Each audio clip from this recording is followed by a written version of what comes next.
وقت کچھ لگ گیا، صحابہ یہ سمجھے کہ حضور کو وہاں مصروفیت زیادہ ہو گئی ہے، تو چلو نماز کا وقت جا رہا ہے تو ہم جماعت کر لیتے ہیں، تو جماعت شروع ہو گئی۔ حضرت ابوبکر صدیق رضی اللہ تعالی عنہ کو مصلی پہ کھڑا کر دیا گیا۔ چونکہ ایک موقع آیا، حضور نے حضرت ابوبکر کو مصلی پہ کھڑا ہونے کا حکم دیا، مروا ابا بکر فلیصلی بالناس، یہ حضور نے ایام مرض میں فرمایا، ابو بکر کو حکم دو کہ وہ لوگوں کو نماز پڑھائے۔ حضرت عائشہ رضی اللہ تعالیٰ عنہ فرماتی ہیں کہ میں نے کہا حضور وہ رقیق القلب ہیں، جب مصلی پہ آپ کو نہیں پائیں گے تو وہ گوارا نہیں کر پائیں گے، یہ حکم کسی اور کے لیے ارشاد کر دیجیے۔ حضور نے پھر فرمایا مروا ابا بکر فلیصلی بالناس، ابو بکر کو حکم دو کہ وہ لوگوں کو نماز پڑھائے۔ کہتے ہیں میں نے پھر یہ بات کہی، جب تیسری مرتبہ ہوئی تو حضور غصے میں آ گئے، فرمایا کسی قوم کے لیے مناسب ہی نہیں کہ ابو بکر ان کے اندر رہتے ہیں اور امامت کوئی اور کروائے، ابو بکر کو حکم دو کہ وہ مصلی پہ کھڑے ہو۔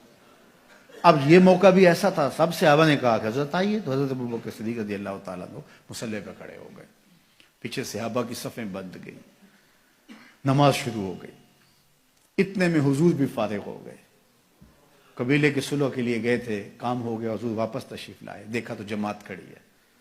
اب حضور پیچھے جب تشریف لائے تو صحابہ نے دیکھا کہ حضور آ رہے ہیں، تو انہوں نے راہیں چھوڑ دی، پچھلی صف سے لے کر مصلی تک صحابہ نے راہیں چھوڑ دی۔ حالت نماز کے اندر حضور کو پروٹوکول دیا جا رہا ہے، حضور کا استقبال ہو رہا ہے اور حضور کو راستہ مل رہا ہے۔ اللہ اکبر۔ اب صدیق اکبر رضی اللہ تعالیٰ نماز پڑھا رہے ہیں، لا یلتفت یمینا ولا یسارا، آپ جب نماز پڑھتے تھے اتنا انہماک ہوتا تھا کہ دائیں بائیں کی خبر نہیں ہوتی تھی۔ اب سارے صحابہ حضور کو راستہ دے رہے ہیں، حضور قریب آ گئے، لیکن حضرت ابوبکر صدیق نماز پڑھا رہے ہیں۔ صحابہ نے اپنے ہاتھوں کی پشت پر تصفیح کی، ایک ہوتا ہے تالی لگانا اور ایک ہوتا ہے ہاتھ کی پشت پہ، یہ عرب تعجب کے طور پہ کرتے تھے، آج بھی عرب کرتے ہیں، جب بھی کوئی ایسا فعل ہو تو وہ کہتے ہیں ہاتھ کے پشت پہ جو ہے وہ ایسے ہاتھ پھیرتے ہیں، تصفیح۔ تو صحابہ نے تصفیح شروع کر دی حضرت ابوبکر صدیق کو مخاطب کرنے کے لیے، ان کو بتانے کے لیے۔ اب ایک نے کی، حضرت ابوبکر صدیق نماز پڑھاتے رہے، دوسرے نے کی، تیسرے نے کی، حتیٰ کہ اکثر نے ایسے تصفیح شروع کر دی۔ حضرت ابوبکر صدیق سمجھ گئے کہ کوئی غیر معمولی واقعہ ہو گیا ہے، تو انہوں نے تھوڑا سا غور کیا تو جان عالم کھڑے تھے، حضور جلوہ فراز تھے، دل و قلب و نگاہ کا مرشد اولین اور ظاہر اور باطن کا امام کھڑا تھا۔ تو حضرت ابوبکر صدیق پیچھے سرکنے لگے، تو حضور نے ہاتھ سے اشارہ کر کے ان کو وہی نماز پڑھانے کے لیے ارشاد کیا کہ تم ہی کھڑے رہو۔ لیکن حضرت ابوبکر صدیق اشارہ دیکھنے کے باوجود پھر تشریف لے آئے اور حضور پھر مصلی پہ تشریف لائے، نماز پڑھائی، سلام پھرا، پھر حضرت ابوبکر صدیق سے مخاطب ہوئے، کہا ابو بکر جب میں نے کہا تھا کہ تم نماز کے مصلی پہ رہو، تم اس کے باوجود پیچھے کیوں آ گئے؟ تو سنو حضرت ابوبکر نے کیا جواب دیا، یہ سارا واقعہ بخاری میں ہے۔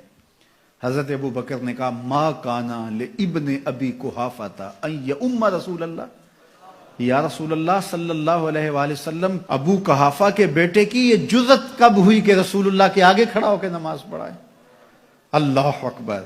اب حالت نماز میں حضرت ابوبکر صدیق رضی اللہ تعالی عنہ پیچھے سے رکھ گئے اور حضور مصلی امامت پہ آتے ہیں، صحابہ نے راستہ چھوڑا۔ یہ ہے رسول اللہ کی تعظیم، یہ ہے رسول اللہ کا پروٹوکول۔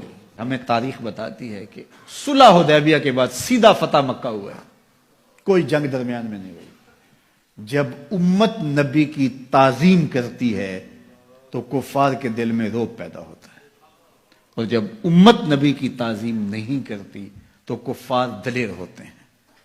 یہ جو خاکے روز تراشے جا رہے ہیں اور یہ روز قیامتیں توڑی جا رہی ہیں، یہ کوئی اتفاقاً تھوڑا ہو رہا ہے، یہ سب کچھ اس لیے کیا جا رہا ہے، سب کچھ اس لیے کیا جا رہا ہے کہ امت کے سینوں سے حضور کی محبت کا جوہر نکال دیا جائے، حضور علیہ السلام کی تکریم ان کے سینوں میں کم ہو جائے، کیونکہ تسلسل کے ساتھ ایک چیز بار بار جب کی جائے گی اور اگر یہ اس کو گوارا کرنے لگ جائیں گے تو پھر یہ قابل تسخیر ہو جائیں گے۔ پہلے ہی ہم نے اس کو کافی حد تک ان کو مسخر کر لیا ہے۔